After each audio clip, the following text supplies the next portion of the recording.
This is another recipe I should gatekeep, but I'm not going to do it because I don't like to do that. I love to share my good recipes.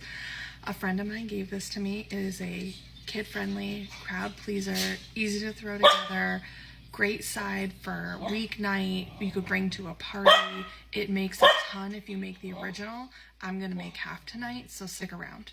In a pan, I've got about a half a cup of a diced onion, 1 cup of white rice, 3 ounces of angel hair pasta broken up, and a half a stick of butter. We are gonna put this on medium-high heat, make sure the butter is melted, and toast up the rice. Okay, our butter is melted and our rice is starting to get toasty in here. You see those start to get some brown bits. While you're doing this, you want to get your oven preheated to 350 and get a pan ready. If you're making the full recipe, you need a 9x13.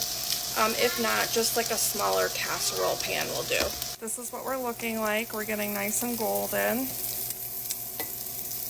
Okay, I'm gonna take this off the heat. I've sprayed my pan. Does anybody remember, is this Princess House? These used to be my grandmother's. Pour in our toasted rice mixture.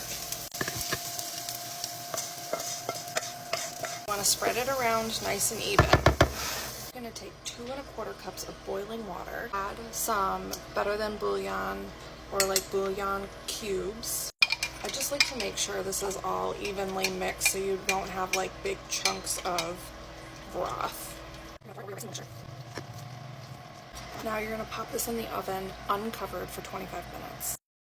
This is what it looks like when it comes out of the oven. There's still a big glop of that broth, so I just use a spoon and a fork and kind of stir the rice around, mix it up a little bit, fluff it, and there's these little crunchy pieces throughout from the pasta. It's so good. We paired it with turkey, barbecue, pineapple, meatballs, and it was so good.